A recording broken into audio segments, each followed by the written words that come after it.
Hello, everybody. Welcome back to my channel. For those of you that don't know me, my name is Dr. Katie Peterson. I'm a doctor of physical therapy, yoga teacher, and holistic pain management specialist, and I help people reclaim their lives from chronic pain. And I wanted to take a moment today to tell you a little bit of my story, because I don't just do this work because I'm a physical therapist. I do this work because I've struggled with chronic pain. And so I know the experience of feeling like pain is holding you back from living the life that you want to live. And I've been in a place where I felt hopeless and helpless and confused and felt like I was just going to be in pain for the rest of my life. And so I want to tell you that story and tell you the story of how I ultimately started to put the pieces together of what the true answer to overcoming chronic pain is. And I can say today I am not pain-free, but I am no longer held back by pain. And that's a powerful thing to say. So my story with pain begins back when I was in college. I started struggling with pain when I was 21 years old. It started with hip pain, and then I got a pretty significant back injury when I was in college. I injured a disc, and I had pain going down my leg, and I battled that and self-treated, which I now know is not the best idea. And so I started dealing with pain then. And ultimately, that injury led to years of struggling with pain that I didn't fully understand. And it wasn't only in my back. My back was definitely one of the central points. And I went years with chronic daily pain in my back, down my left leg. I also struggled with pain in my neck, pain in my feet, still my hip. So I had a few different, so to speak, problem areas that I battled for years. And I sought treatment through my coworkers, having, valued coworkers work with me on trying to overcome the pain. I saw massage therapists, chiropractors. I did go see an orthopedic doctor, although I never considered surgery in my journey for what I had going on. So I'd had pain medication, anti-inflammatories, whole variety of different treatments that they helped for a time. I can't say that they didn't help at all. I got temporary relief, but it seemed like whatever I tried, even if it helped for a short time, I always just ended up back in the same place with the same pain, and it was incredibly frustrating. And personally, as a physical therapist, I struggled with a lot of shame around my pain because I worked day in, day out helping people overcome their pain in my job. And so I had this feeling that, God, if I can't even help my own pain, then where am I, telling people how to overcome theirs? And so it took me a really long time to even open up to the people around me about the pain that I was really in, and what I experienced day to day. And that shame, that feeling of the need to keep it to myself for fear of being judged or ridiculed, and even just my own self-judgment and self-ridicule, that held me back from recovery for a very, very long time. And so the first part of my recovery was just owning it, owning the fact of, yeah, I'm in pain and I don't know how to get out of it. And by no means now do I have all of the answers. I don't. And any healthcare provider that tells you that they do, consider getting a second opinion, because none of us have all the answers. We're humans. We're humans just like you, and we may have some answers, but we don't have all of them.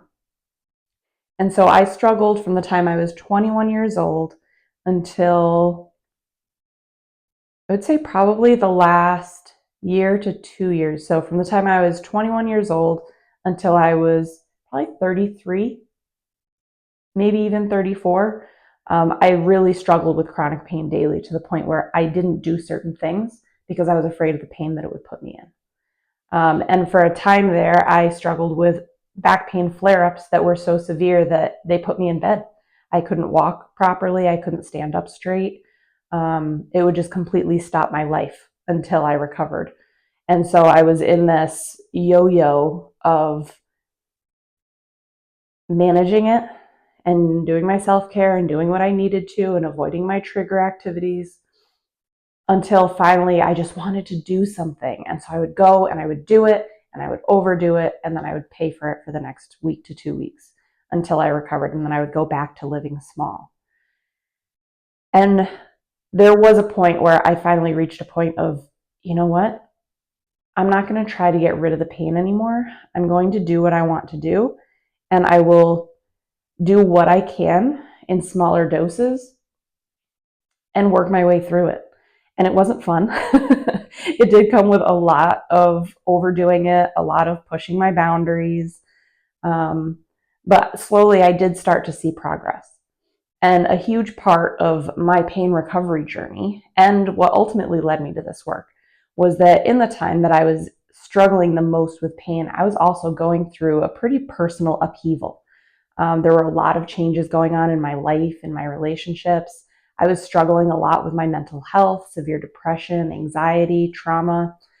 Um, and what I noticed as I went through treatment for my mental health struggles, and as I addressed the stressors in my life, and as I faced these incredibly hard personal problems, and worked on revolutionizing my life and just completely changing my lifestyle, what I noticed was that my pain intensity and my flare ups often coincided with the moments when I was struggling the most with stress, intense emotions, looking at traumas in my life. There was a distinct correlation between when I was struggling the most mentally and emotionally, I was also struggling the most physically.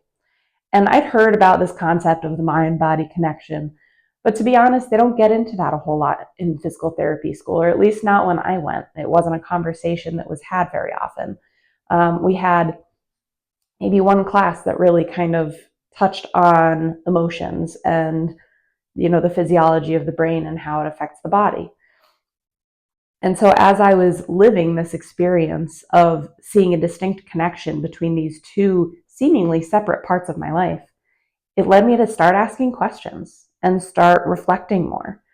And around that time as well, I started my own personal yoga practice, which looking back was kind of the perfect time because yoga, um, although at the time I just started it as a way to get exercise to improve my core strength and flexibility, um, the yoga container held a space for me to be with my body in a way that I had never been before.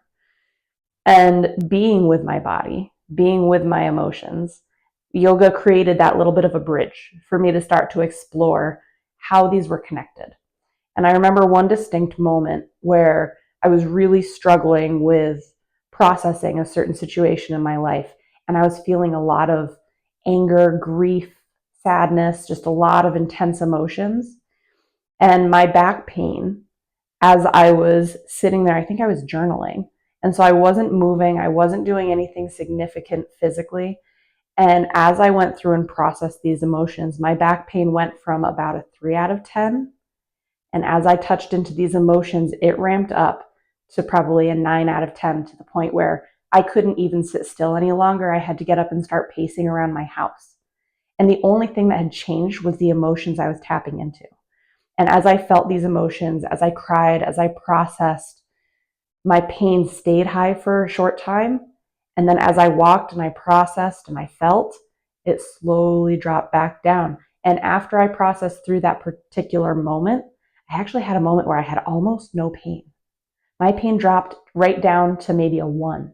And so after processing, after feeling, after releasing this emotion, my pain actually improved past its baseline. And that was one of those moments where I was like, wait, what just happened? What was that? And so that moment led me to start really looking into the world of pain neuroscience. And I discovered some courses that really opened my eyes to what pain actually is, how it's processed in our brain and body, and opened a new door to working with it. And that was like kind of the beginning of, well, not the end, but it was the beginning of something. It was a door opening, a lot of doors opening. And from that point, I was able to work through so much. I took a deep dive into my own psyche, into my own body, into my own life. And my life now looks nothing like it did back when I first started this journey and started this process. And my pain looks nothing like it did when I first started this. I still get back pain. I imagine that I probably will for, most of my life on and off, but it is no longer daily. It is no longer debilitating. And knock on wood, I can't remember the last time I had a huge flare up like I used to get. And so that's meaningful because even though I have back pain, it doesn't stop me anymore. And pain is a very normal part of life. It's a part of our nervous system. And that's, if you check out my channel, I have some other videos on what pain is and what its purpose is. So I won't get into it too much here. But it was life changing. And that birthed this idea of creating a program that will walk people through creating their own holistic pain management plan to help create the same changes in their life, in their body, and in their pain as I've experienced, because it was so meaningful to me. It feels like if I can have that experience, it would be a crime to not share that with the world and give others the opportunity to experience it as well. So that's a little teaser because I do have a program that is in the works called When Pain Stays. It's a new, fresh take on chronic pain that will walk people through understanding what I now understand and creating their own holistic pain management plan based on their individualized experiences and lives. And this is where my expertise combines with your expertise and comes up with something incredible and beautiful and life changing. So I appreciate you guys hearing me out and listening to my story. And if it resonates with you, comment down below. If you struggle with chronic pain, like, follow, and subscribe because I'm going to be putting a lot of good stuff out there. And that's the best way to stay on top of this program that I'm offering. So, yeah, thanks for listening. And I hope you guys have a fantastic day. Lots of love.